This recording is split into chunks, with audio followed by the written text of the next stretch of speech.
824, Tom O'Keefe, our movie man, reviewstl.com, where you will find his reviews. Also, real spoilers, downloadable for free on iTunes. And it is just that. The latest movie's out, but he gives away the ending. And, so just know that, spoiler alert, the whole show. Which I just found out about, which I love. Why? Really? Yeah, I do. Especially when it comes to scary movies. I want to know what happens. Ahead of time. Like when you read a book, will you read like the last 10 pages and then read the book? Very, very tempted, but It really had to mess you up with the Bible. Those last 10 pages are wackadoodle. Really? On Easter weekend, you're going to call the Bible wackadoodle? It just has nothing to do with what came before it. You can't call the Bible wackadoodle on Easter weekend. The book of Revelations is a little wackadoodle. I'm hoping that there's not lightning out there because I'm sitting right next to Tom O'Keefe. Before horsemen storming through the doors shortly. Who has been to a theater, apparently, to see something. I saw Trancendence. Which I kind of have heard about. It's the new Johnny Depp movie. Oh, I thought we got rid of him and he moved to France. No, they can actually make movies wherever they live. Yeah, but I thought he said he was retiring too. I guess that's not the case. No, that was Johnny Carson. You have your Johnnies mixed up. I did not know that. That is weird, wild stuff. Thanks, Tom. That's what I'm here for. That's all I got. All right, so let's talk about Depp's movie. Okay. Which Rolling Stone band member is he portraying in this one? No, if only. He plays a scientist who is on the cutting edge of technology and nanobots and all that crazy internet stuff the kids are excited about. And he gets shot by some people that are against technology, and they upload his consciousness into a computer. And then... So he's not really in this movie. No, I mean, he's not in it as much as you might think. Yeah, I mean... He's the overarching force of the film, but yeah, he spends a lot of time just doing voiceover because he's in the computer, or he's like kind of CGI rendered. So this is like that story about the guy that fell in love with his iPhone. Oh yeah, that's Her. Yeah. No, the difference is Her was really good. Oh really? This is really not. Oh. It's directed by. We really have to be careful here because we're all going to want to make a lot of jokes. It's directed by a man named Wally Pfister. And what's wrong with Wally? What's that? What's wrong with Wally? Not a thing.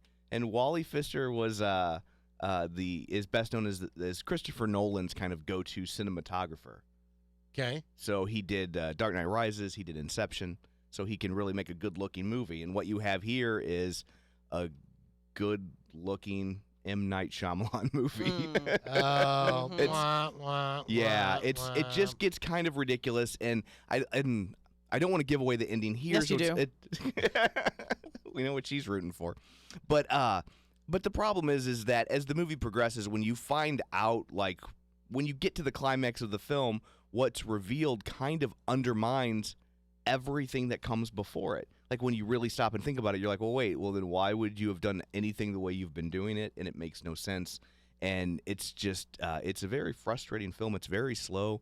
Johnny Depp's performance is he's kind of sleepwalking his way through the role. This isn't one of his flashy Pirates of the Caribbean style performances. I'm trying to think of Johnny Depp bombs, and nothing's really coming to mind. Oh, he's got a lot. Does he? Oh, I mean, well, he just did Lone Ranger. Oh yeah, right. But he's had a lot of he's had a lot of swings and misses at the plate. I didn't see Lone Ranger, but that's one of those movies that went direct to apology. Yeah, pretty much. And I honestly liked it more than a lot of critics. I didn't love it, but I didn't think it was as bad as people were making it out to be. But just to hear him say on screen, I said posse Tonto. I'm sorry, go ahead. Probably wasn't worth stopping the show, but I was going to ask you, is there anyone good in this movie or anything good about it? There's a lot of actors that you've seen other places that pop up, like the guy who plays the Scarecrow in the Batman movies pops up. There's a lot of actors like that you'll be like, oh, I know that guy. But I don't know that there's necessarily like big, huge names. And you see a lot of people that have popped up in Christopher Nolan movies, presumably because Wally has worked with them, Wally and so Pfister. he called in favors. But it's a great looking movie. Boy, he really likes to shoot drops of water in slow motion. That happens a lot. Like that's worked in 9.5 weeks. Yeah. No, that was, I think. That movie, I went right to the ending on that one, too. I sure did. I don't have the time or the patience. But not of the film. Really? Yeah. Okay. This is what I do. I know. But it was, it's a very dry film. It's 2 hours. It does not need to be 2 hours. I think an hour of it is just slow drops of water. Is he part of the problem of the movie, or is it the script and direction? I would lay the bulk of the problem at the script. I think that he's not. I mean, I think if it had been a more interesting story, his performance would have been fine. And it was just the screenplay just wasn't as smart. There's nothing more frustrating for me than when a movie thinks it's being profound, and it's not.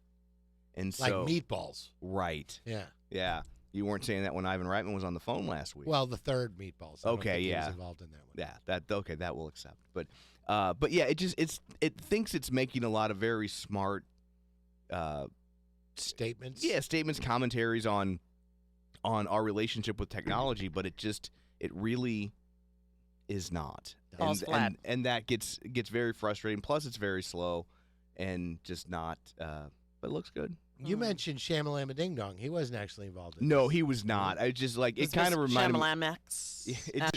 It just kind of reminded me of like kind of some of his later stuff, like The Happening, where it was like plants are trying to kill us or something. It was like, I didn't even know he was still working. Yeah. I thought after that Mel Gibson UFO one, they banned him from making No, movies that's the man who directed probably your favorite review of mine, After Earth. Which, oh, yes. He directed After Earth. You really did spark. Although, honestly, you can't blame him for After Earth. Like, as much as he's had some duds on his resume as of late, I don't think he was the problem with that particular film. Transcendence, the only thing out this weekend? Not a big movie weekend, I guess. I think Disney has a movie called Bears out this weekend, like one of their nature documentaries. And there's a new Wayne's.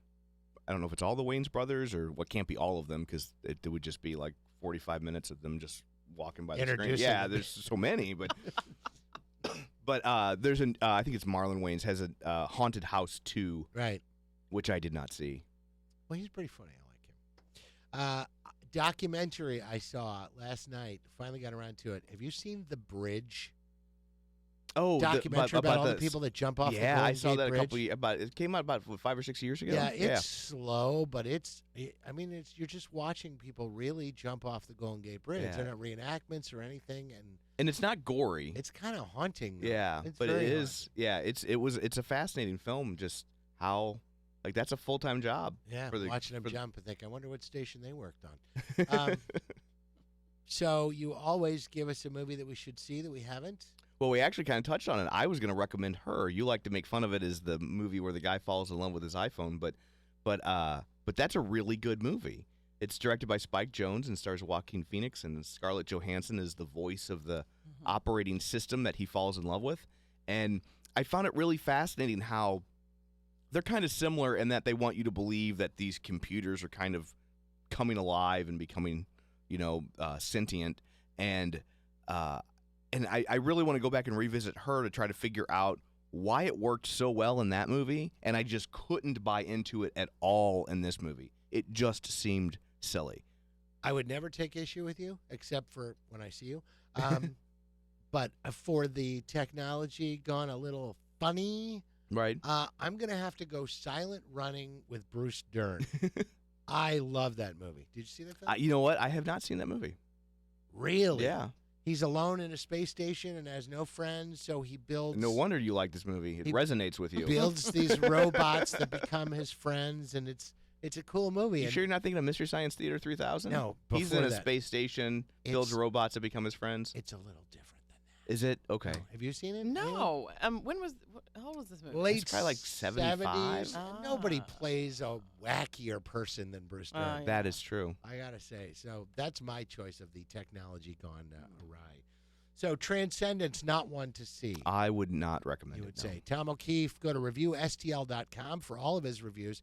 Now, how far back do they go? I mean, can we read your review? All the way back to Birth of a Nation. Gone with the Wind, no. Maybe that's on there too. It goes back pretty far. I think the first review I ever wrote was for the Ed Norton Hulk movie. Okay, and if we go to iTunes, we can get real spoilers, which I assume you're going to do Transcendence. We're trying to figure out our schedule because we normally record on Sunday, and that's Easter. Right. And a lot of us have children. All right. Enjoy the holiday. Thanks. Thank we'll you. talk to you next week at our regularly scheduled time. That sounds great. Thank you. Okay. And you can tell her the ending once we get off the air. I don't know if I Okay. want to know the ending. You gave us such a bad review. Make you happy. All right, Randy Grimm coming up in a bit. Also, Johnny Londoff making a regular